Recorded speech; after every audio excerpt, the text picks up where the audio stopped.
I think we have it here.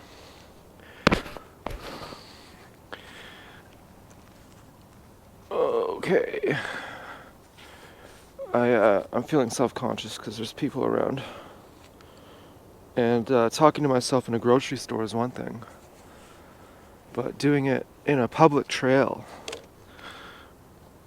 well, then I look like one of those nature freaks who rides around with a GoPro, documenting their trip. And I'd say I'm somewhere pretty nice right now.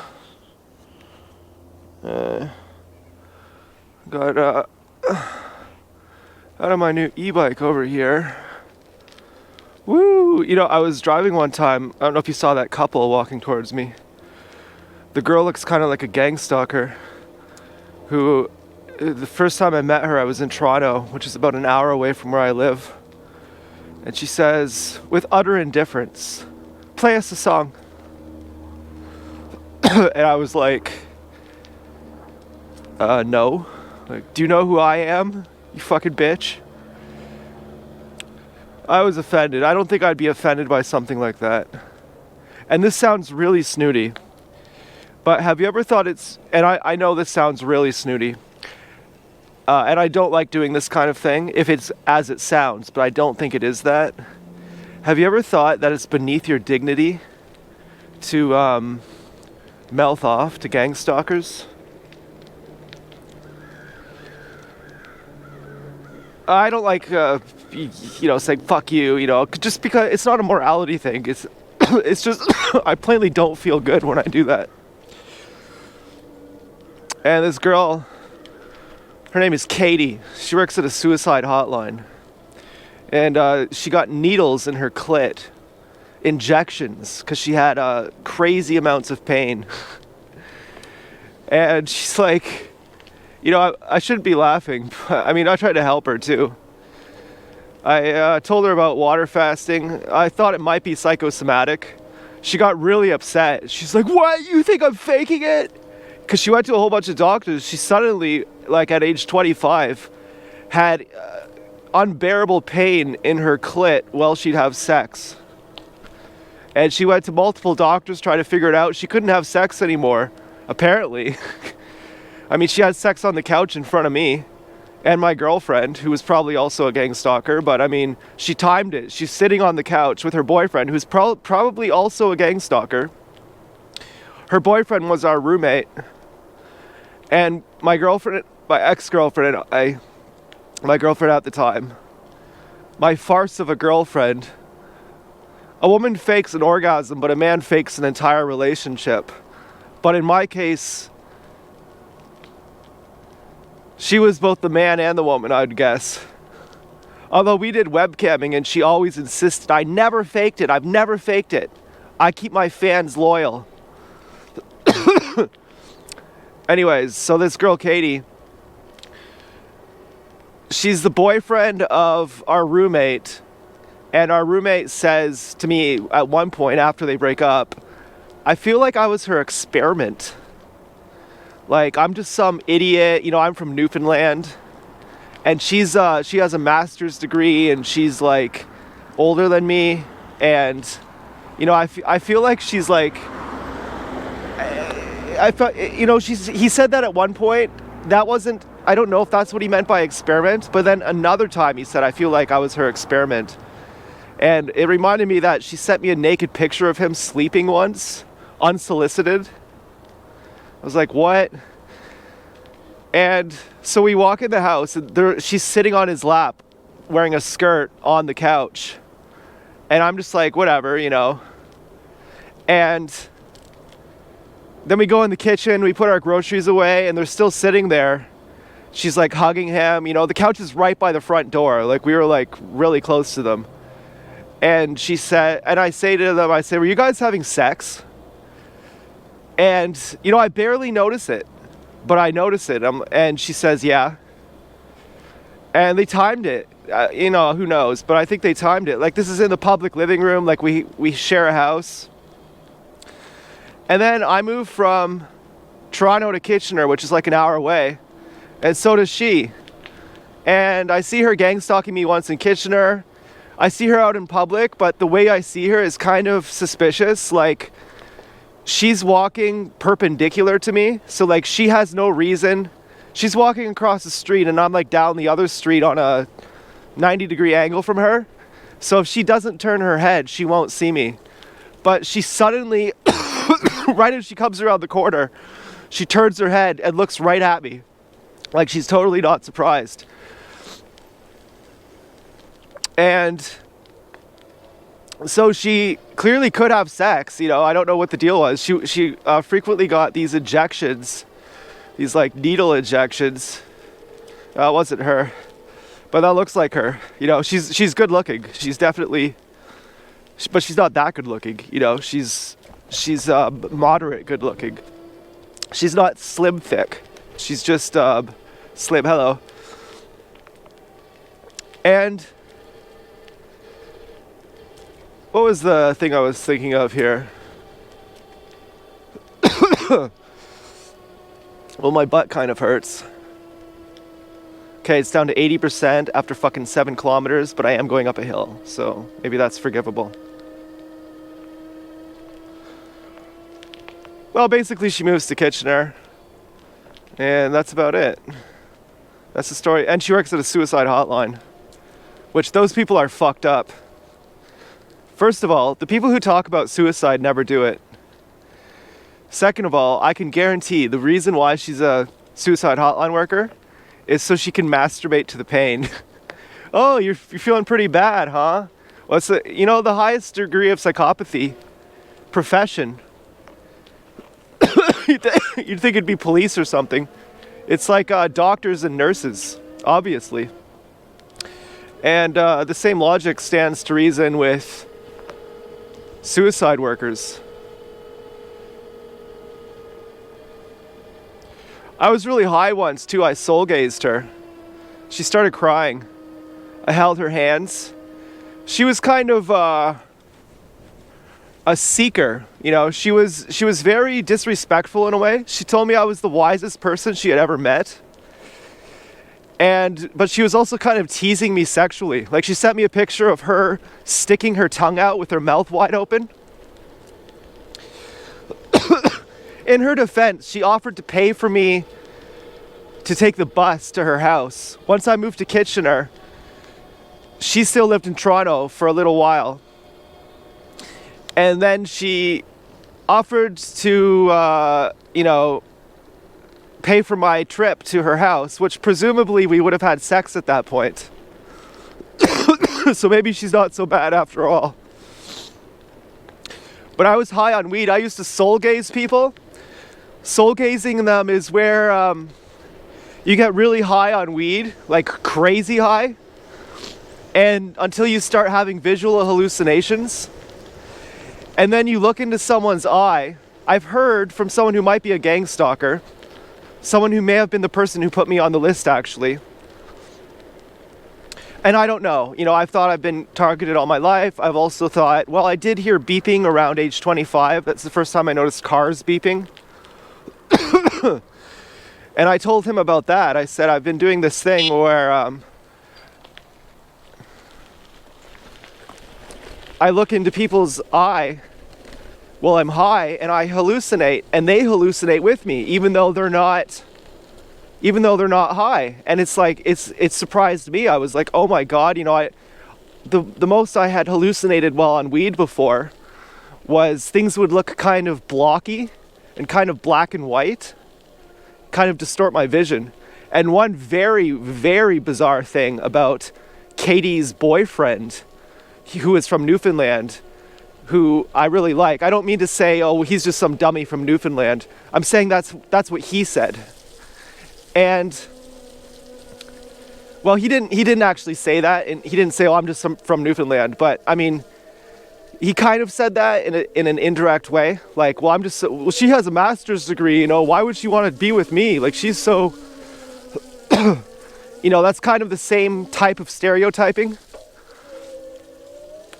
And he was a very sensitive person. And, you know, when he first moved into our house, he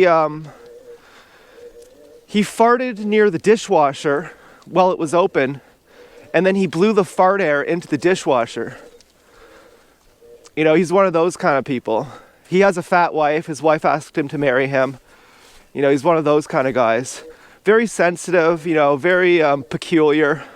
Very good looking too. He was like a model. He worked at I actually touched his dick too. He's like, I'm trying to figure out if I'm gay. And I was like, oh yeah, me too, actually. So we're like, do you want to jack off together? He's like, yeah, sure. Let's have a race. Who can come first? So and he had a huge dick, but it was kind of ugly. He wasn't circumcised, but he had fucking blemishes on it. And his balls, you know, I was kind of rude. I said, the look of your balls makes me want to throw up. Then I touched his dick. You know, I just held it for a minute. I was like, yeah, that's cool. And then, or did I? That may have been someone else's dick I touched. There was one other dick. That was my stand-up comedian friend. And I thought, it's so light. And then, of course, I rubbed dicks with my other friend when I was so out of breath. But that was just flaccid, so that doesn't count. But anyways, I think I touched that guy's dick. He didn't come, though. And I did. We just hung out naked. And he's like, you're so beautiful. He wasn't hitting on me. He was like, you know, you don't even realize you're so beautiful. Because I was kind of fishing for it. It's like, I feel so ugly. One time he said to me, he was so sensitive. He said, as I'm high, and he's pretty much, he got me into drugs. He gave me my first MDMA, my first LSD, my first and only cocaine. He gave me some of the best LSD I've ever had. I searched for years after that, trying to find LSD is good.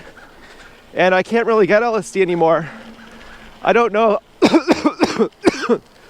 Sometimes I feel like people who are gangstalking me are forced into it. Could be totally delusional. And they're looking out for me. Like, they usually audit at my Ontario workplace. Every once in a while, they randomly say, can you, maybe I'm totally off here. Can you send us a report of the last 6 months of transactions on your bank account history? And I order my acid online. So it says, you know, so there's these random e-transfers to, you know, some alias name. You don't mention acid in the title or anything. You don't message like in the subject line, hey, I'm I'm the guy ordering the acid. The same website sells weed, you know, so for all they know, you're buying weed or shrooms or, you know, Valium, or they sell steroids too. You pay tax on it. And my caseworker has never asked me to send her my bank account history at a time when I've ordered acid. And lately I've been ordering it every month, except for last month. And she said, can you send me last month's transaction history? And then she said something really weird. She said, and for the next 3 months, can you send me your transaction history each month? And normally she says, you know, do it all together in one statement the last 6 months. So now I have to, hello, is it very flat down there? So it'll be pretty steep and there's a bit of a curve, and then once you're at the water level, it's super flat. Is it like a bunch of stuff? Like, you know, is it smooth? I think so, but I wasn't really watching for roots. I think you'll just maybe want to ride your brake a little bit as you're going down. But there's no like mud. Like these are almost like thin tires, you know? Okay. There were a few wet spots. Not until it's like flat by the river. And then it's like smooth riding pretty much, like as smooth as this. And yeah, it's like this. It gets a little bit wet. Like there's some muddy spots. But only once in a while. Only once in a while. Okay. Yeah, so this is probably the most challenging part because it's just a little narrow and steep. Okay, that was so helpful. Thank you so much. Wow, that's very picturesque. Thank you. Okay, so this hill is crazy. Can you imagine if I rode down this at full speed? That would actually put me to like 60 kilometers an hour.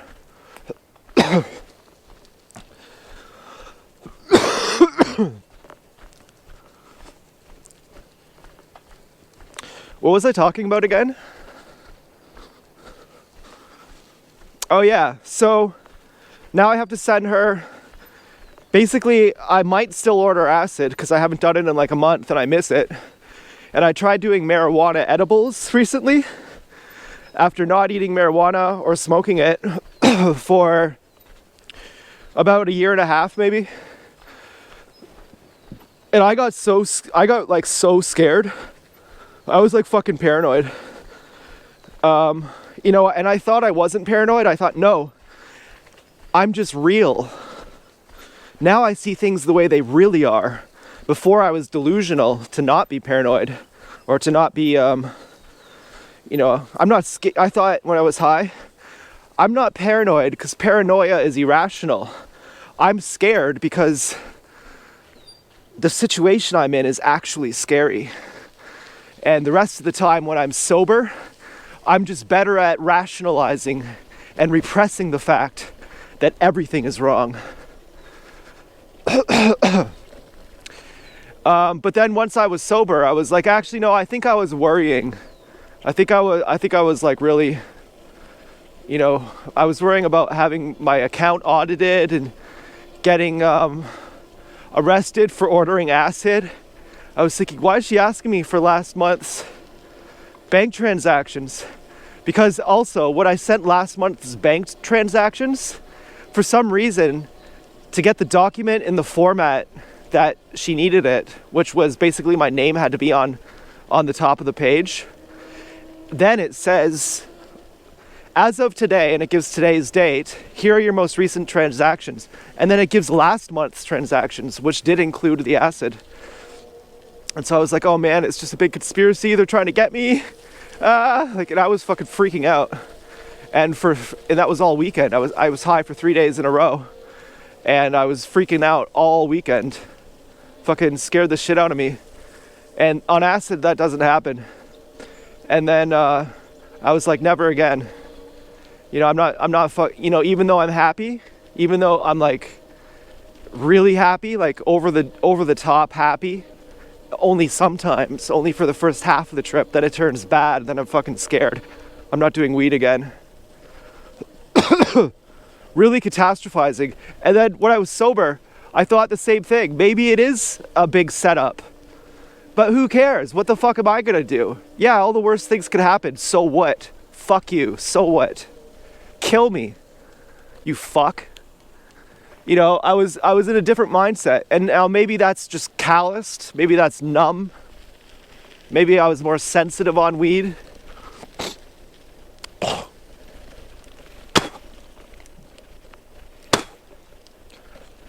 Sorry for spitting like that.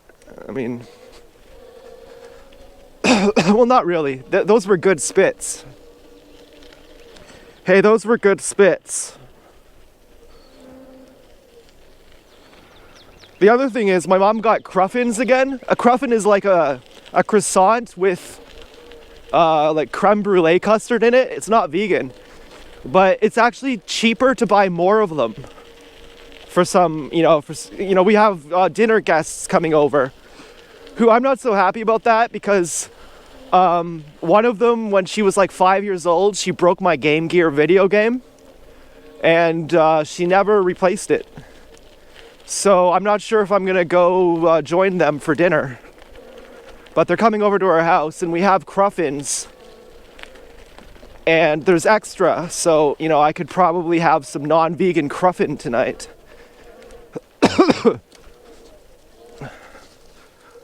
I hope you're enjoying this scenery because this is fucking bumpy as shit and I'm about to turn around. kind of feel like that girl was wrong. This is not suitable for a thin-tired e-bike. This would be better for my other e-bike, actually. Holy shit. Fuck this, man. Oh, but it's a beautiful river, I know. I'm just upset. I wanted to go riding on the trails, and there's no damn trails. All the trails are like 0 kilometers long. And you know my butt is hurting. The people on Amazon frequently said the seat on this bike is too hard. But the people on Reddit said it's actually counterintuitive. You actually want a hard seat, because a soft seat will actually cut off more circulation, and that's what causes pain, as well as your sit bones. But your sit bones can be broken in. And wow, look at this. I thought just a moment ago there was visible current, and now it's just all smooth. You ever fucked with a Canada Goose?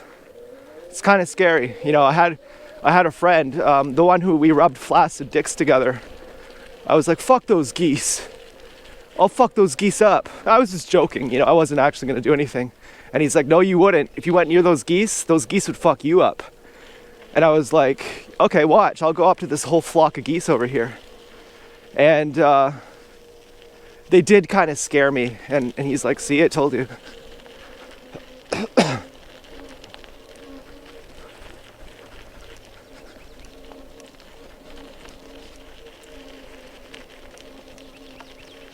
So anyways, this guy, this really sensitive guy, our roommate, the boyfriend of the gangstalker,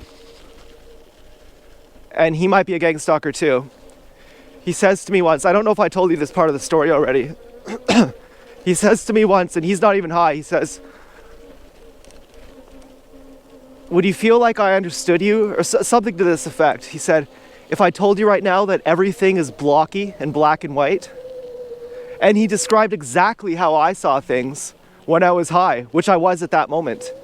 And he was one of those people who, he was so empathetic that I have asymmetrical eyes. My left eye is lower than my right one. And my left eye is also, the eyelid is paralyzed. I have eyelid tape to make up for that, but my left eyelid looks like I'm Tom York. And when he would talk to me, his face would suddenly shift, and his left eyelid would also droop down, just like mine. And I think that's how hypnotists know that they have someone in trance, that they'll see their pupils dilate or something. There'll be some kind of telltale sign that the person is in trance. And I felt like this guy would go in trance when he was around me, like he was imbibing everything I felt. And so I had never told anyone about how I saw kind of visual distortions when I was high. And they were very specific. It could just be that everyone sees blocky black and white, but it seemed like he was just actually seeing what I was seeing because he was feeling the way that I was feeling. It really blew my mind when he said that. I was like, oh my, I was also so high that I was like, yeah, of course this makes sense. And then we had this roommate named Louise. She was from Sweden. She may have been a gangstalker. And she walked in the living room once when I was high, and I soul gazed her. And I was like, just stay still. And she had no idea what I was doing, and neither did I. This was my first time soul gazing because I had been seeing this black and white kind of blocky vision. And so when I saw her, I wanted to see if she would also have the same kind of vision transformation like our roommate did, like our other roommate, like the guy. And but instead, I saw her face transform to different faces. I saw her as an old woman. I saw her as all these different people.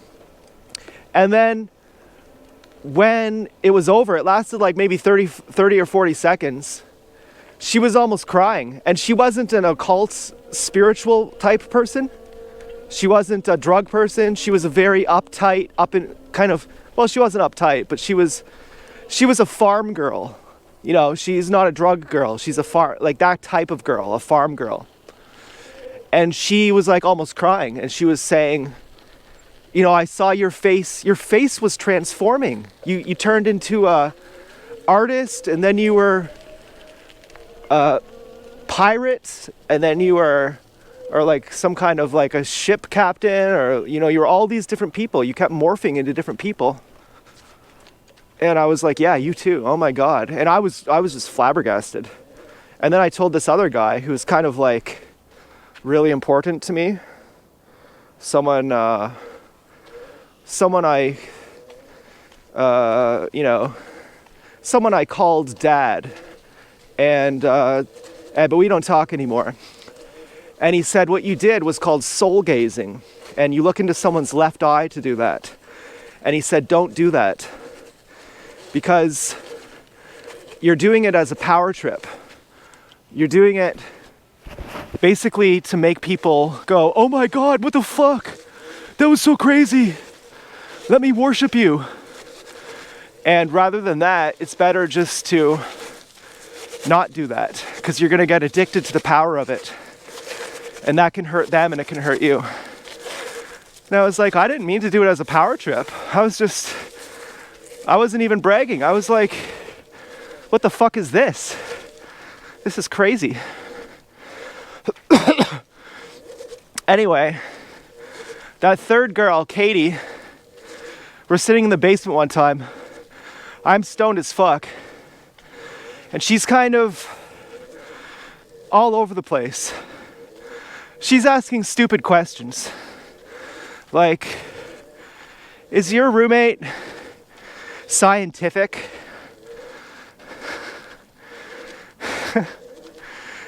I was like, he's so smart that no one even knows how smart he is. His brother almost got into MIT. He's so fucking smart.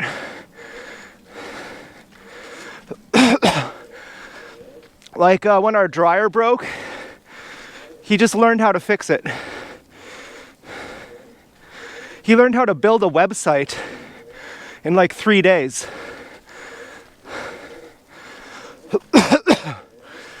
Holy fuck. This sucks. Oh, this really sucks.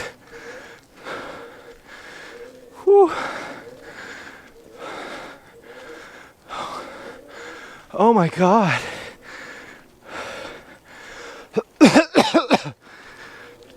Oh, I'm not into this.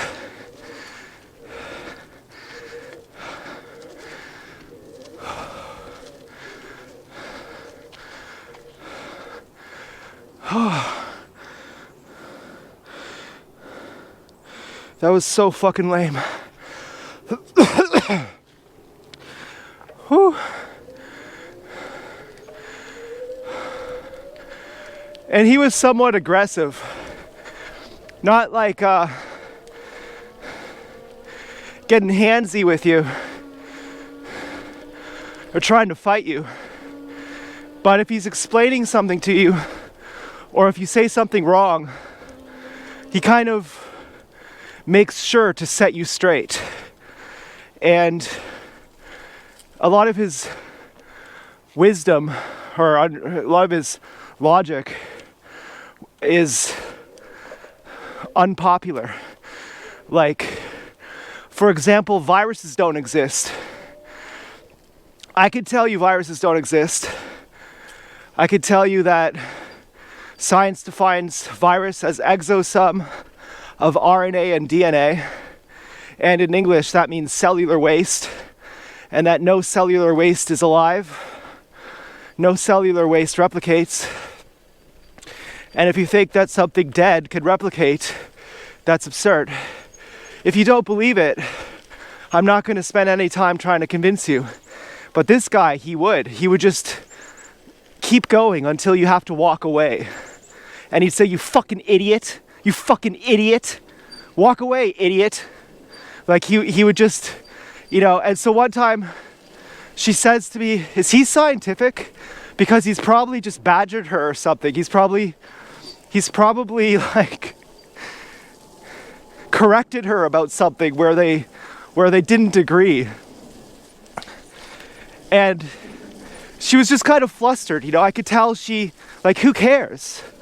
And so I grabbed her hands and I soul gazed her, and she started crying. She's like, "What was that?" And you know, and I'm like, "Yeah, it's just like I'm giving you my emotional disposition here. I'm stoned as fuck, and I'm very, very calm right now. I'm very chill, and I'm gonna set your emotional temperature to the same as mine.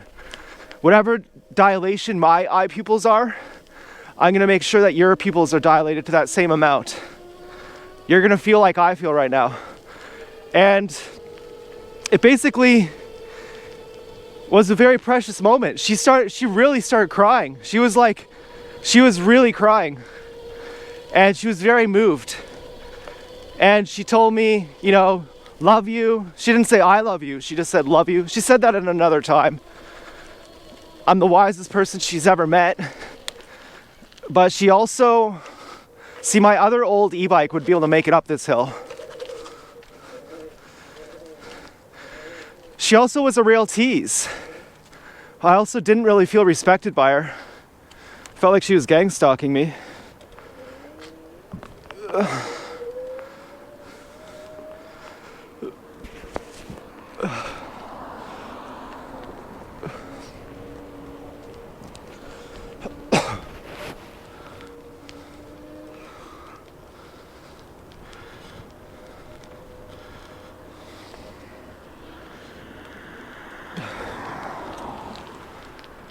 I feel like that could have even popped my tire.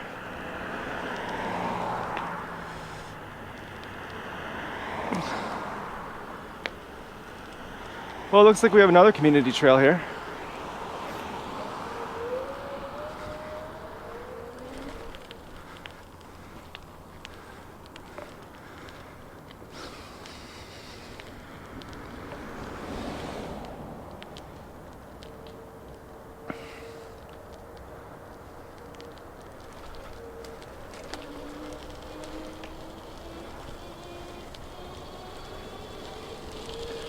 And so before I even knew I was being gang stalked, at least consciously, I had reacted already by that point. I sent her an email at her work saying,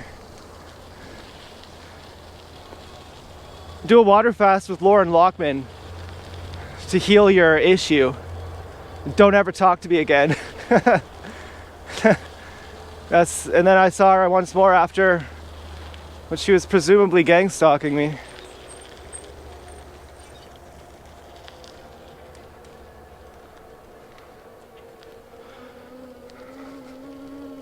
I think there's less torque on this too, because the wheels are bigger.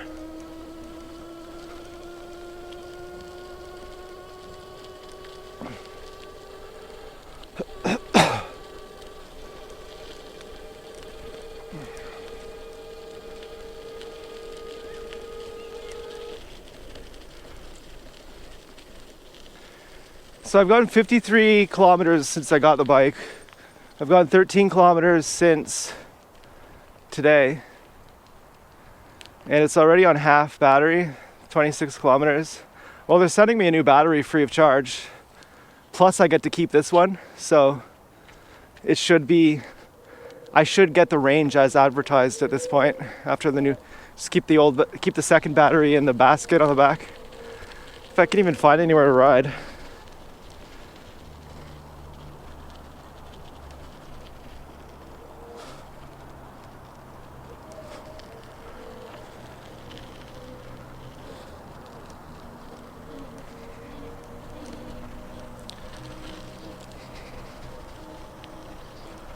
And ever since then, I've never soul gazed anyone. And I've never tried either.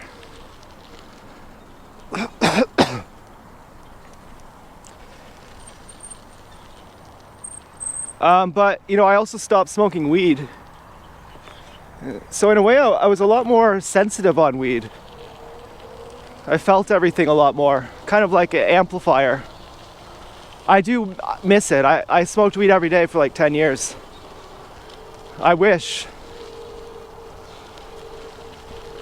But it's not worth it to get scared. Being scared sucks. I mean, when's the last time you were really scared? You know, doesn't it suck? You know, it fucking sucks. Whereas acid doesn't do that to me. Neither does shrooms. So it was just my birthday. I do have birthday money. I could order more. And the craziest thing too is I got charged for a video game on Xbox Live, Xbox Microsoft Store.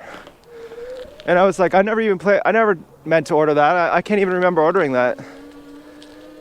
I'm not frivolous or unscrupulous. I mean, I'm not just like, oh, I'll just order this game and this game and this game. If I order a game, I'm like researching it. I'm playing it all night that night. Like, it's a big deal for me. This game fucking sucks. It's a game by Sega, which is like Capcom. I hate Capcom games. I tried it, you know, I had it for a month. I tried it for like 3 seconds. I was like, this sucks. Watched videos of it on YouTube. I was like, this really sucks. And then I went into my payment history and saw that I actually paid for it. I was like, oh, this really sucks. I really shouldn't have played it now, because now they're not going to refund it. So hopefully they do refund it. Wow, this is crazy. You know, 53 kilometers. It's gone only 13 kilometers and it's already down to 40%. That's really lame. I'm even wondering if 2 batteries is even enough.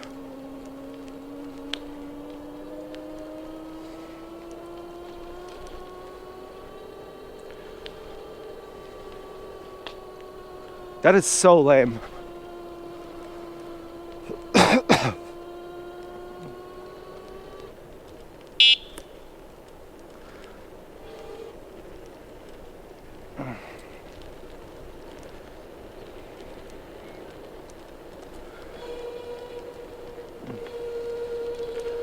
That guy scratched his face. You can see how many decades, maybe even centuries. The KKK used to do this, gangstalking. I don't mean ride around on an e-bike. To perfect it. You can see how many decades they've had to perfect it. Right down to the smallest detail of do something so innocuous that when people realize it and they talk about it, it will look crazy on them.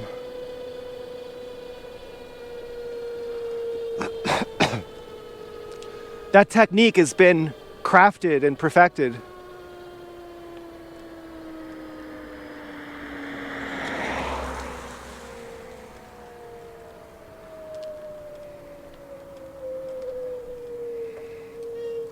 I'll try pedaling. Maybe that'll get me up here. Oh yeah, there we go.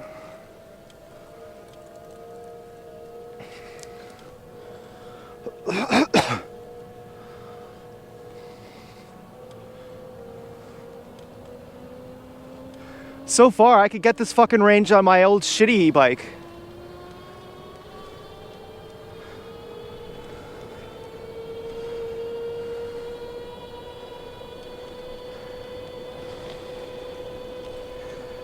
Which I think I'm gonna keep.